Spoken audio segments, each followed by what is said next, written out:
It is human nature that we never really appreciate somebody or something until we have lost it. And that was very clear today when former President Uhuru Kenyatta led a very special national delegates convention of the Jubilee party, the former ruling party of the nation called Kenya. In my opinion, I think Kenyans were expecting too much. Although, from my analysis today in this show, you will discover some super fascinating things that came out of Uhuru's speech, what we should expect going forward, which I have no doubt will impact our politics tremendously. But I think Kenyans are over-expectant, maybe a little nostalgic. You know, if I can tell you a personal secret, the experiences I've had since I lost my dear wife, I have come to appreciate her even more, because I have realized, trust me, it has been a very rude shock. Most women in Kenya today, moto ya kuotea mbali sana. The way they think and the way they do their things, in many ways, has caused me to realize that I lost something really special. Yeah, but I guess that's human nature. As I've said, when you have something, you don't really fully appreciate what you have. And so the lesson for all of us there, appreciate what you have. Huko nje, ni kubaya jo. I believe some Kenyans who listened in to this Jubilee Special National Delegates Convention were expecting Uhuru Kenyatta to give us a roadmap on how we can make Kasongo go away like yesterday. Well, it didn't happen. Although he fired many barbs, some of them very interesting. Anyway, let's get on with the show. Karibuni sana. Twende kazi.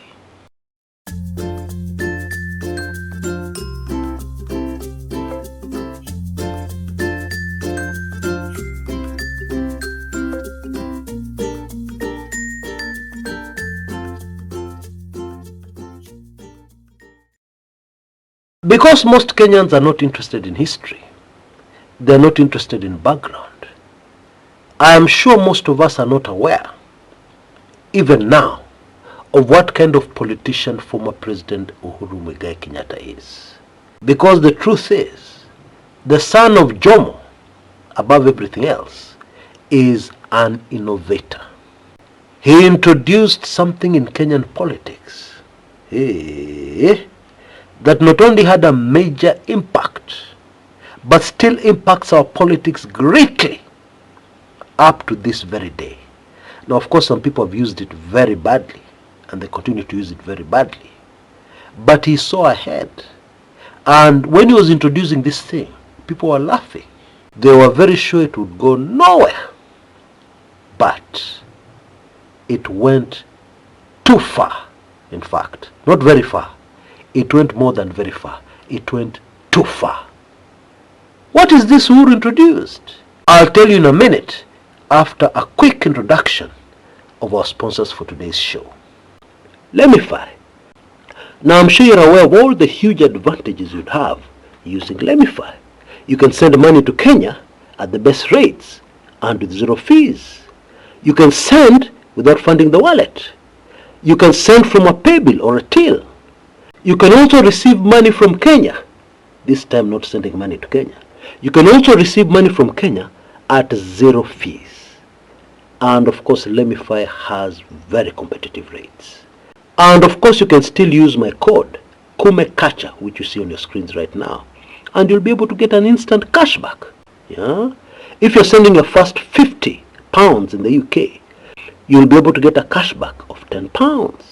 If you're using euros and you send at least 50 euros, you'll be able to get a cashback of 15 euros.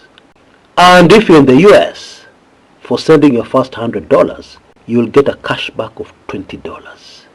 I highly recommend that you try Lemify today, because they're big supporters of this channel, and that'll be another way of supporting what we do here on this channel. By the way, in case you're interested in sponsoring a show, You can see on your screens right now just how affordable it is. And of course, a vast majority of our clients have realized it is very effective. Because we have been blessed here by a very unique audience, difficult to find anywhere else. All in one place. Right! Now, one of the reasons why Raila Odinga and ODM really nyoroshad Mwai Kibaki and his PNU in the 2007 general elections is because ODM at that point fully controlled the media. They were able to always get positive coverage by the media, and in effect, they completely drowned out anything else, including Mwai Kibaki's message. And so, a desperate Mwai Kibaki had to use a powerful public address system and move around with it countrywide, trying to get his message directly to the people. Yeah, which of course is slow. It's not like the media. It's not as effective. And so as we headed to the next general elections, and I covered this in one of my early special reports, as we headed to the next general elections, Uhuru introduced something brand new to Kenya. And it started with Uhuru contacting a Kenyan called Dennis Itumbi. Oh yes, Dennis Itumbi was brought on board by Uhuru Kenyatta and not President William Samoei Ruto. I know that will surprise most of us. It still tickles me that the first time Uhuru called Dennis Itumbi and told him, this Uhuru Kenyatta, Dennis Itumbi responded, and I'm the Queen of England, and disconnected the call. Anyway, Uhuru and his handlers were able to look into the future and see how powerful social media was going to be in influencing public opinion and in helping a person to create a perception that would enable them to easily win a general election, or at least to rig it successfully. Oh yes, very powerful weapon. And so in today's Jubilee National Delegates Conference, I want to give you guys a heads up of what is coming, the future, as Uhuru Muigai Kenyatta sees it. And in my opinion, once again is right. Okay? And I believe you'll agree with me. And this came out very clearly in his speech. Okay, what is it? Okay, it seems that Jubilee have a plan to hand over power within the party to the Gen Zs. That seems to be the plan. Of course, there are some important questions that emerge immediately. What will happen to people like Jeremiah Kioni? He's not a Gen Z. He was present at this NDC. What will happen to people like presidential candidate, former CS, Fred Matiang'i? And very important, how will these old guards bond with the vibrant, radical new ideas, Gen Z politicians? How will that one work? Well, I'm sure the former president has a plan. But it is more than super fascinating that no other political party has made a deliberate strategic effort to accommodate the most influential group of Kenyans in our politics at the moment, the Gen Zs. The Jubilee Party seems to be the very first to do that, or rather to even want to make an effort to do that. In my opinion, that is the right direction. That is not only the future, but the next general election in Kenya, whether you register them as voters or not, I've said this in a previous video, the next general election in Kenya will be very heavily influenced by the Gen Zs.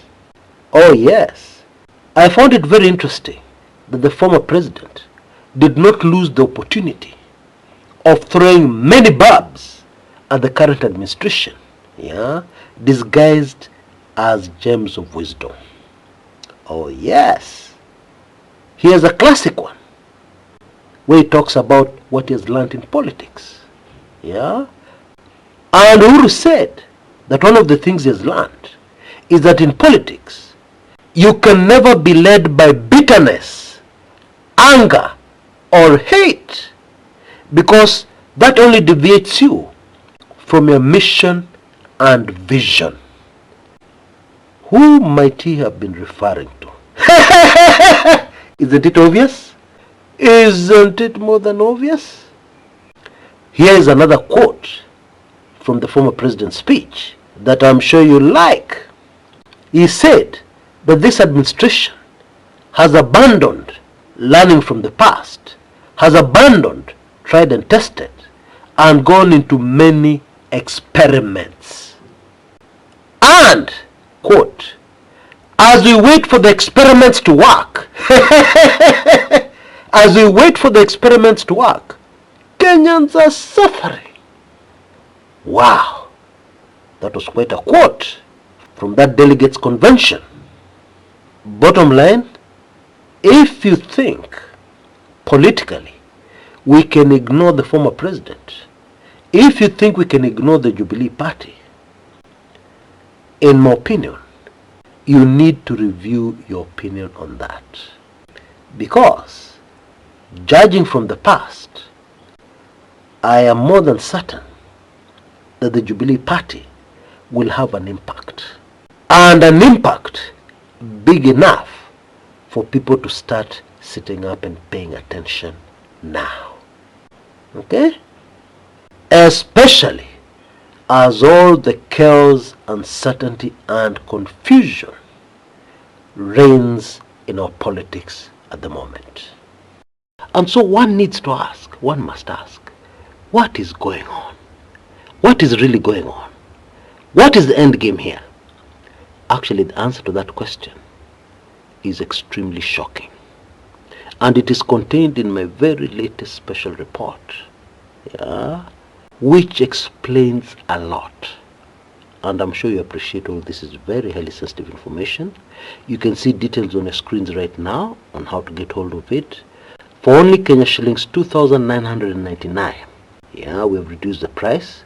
You'll be able to get this very latest special report that will give you badly needed answers and will also shock you to your bones.